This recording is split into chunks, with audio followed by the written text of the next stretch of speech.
discovered my father's affairs and found out my mother has been okay with it. Last night, I was trying to log into an old account on my new laptop. I've had this email since I was a kid, and my father made it for me.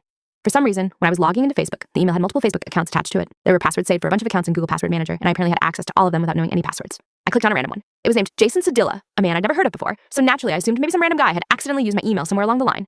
I stalked the account a little and eventually realized it was actually my father's secret account for his secret life. Apparently, my dad was a somewhat well-known erotic fiction writer around 2012 to 2016, and this was the account he used to promote his website, talk to fans, and interact with other authors. Honestly, I mostly found it funny. My father had a secret erotic fiction writer alter ego. That's objectively hilarious. Then I read the chats. He had affairs with multiple women over the course of at least 5 years. The account itself was only made in 2012. For all I know, it started before then. Mind you, my parents had their first child in 1996 and got married in 1997. This was insane. Some were women who were fans of his asking to meet up. Some were women he met on weird e-dating sites. Some were women he regularly had cyber sex with. Some were women I actually knew and had been introduced to as family friends. Turns out my father wasn't making friends. He was having quickies and what he literally referred to as one-week love affairs with these women. I felt disgusted. No one should ever have to see their father's nudes. No one should ever have to see their father's sexts. And absolutely no one should ever have to see that with women they've been introduced to as family friends. The worst part is that he's such a deadbeat. Even today, he makes a fraction of what my mother earns.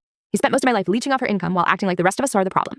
He hasn't been there for most of me and my siblings' childhoods. I already hated him. Now I find out he had the audacity to cheat on my beautiful, smart, hardworking mother too. The year 2015 was a particularly low point for our family. My dad had no job and wasn't really trying to get one. My mom was working 2 jobs to support everyone and put my sisters through college. It was also the year my brother ran away. I was still a kid then, maybe 8 or 9, so I never had the full picture. Now I do. My father was literally messaging women about his missing son, asking for advice and emotional support, and then steering the conversation toward getting a quick fuck. It made me sick. And as if the affairs weren't enough, apparently I have a half-brother. Based on the dates in the messages, he'd be around 24 years old now. I don't know who he is. I don't know where he lives. I don't know if he knows about us. So if you're somehow reading this, hi.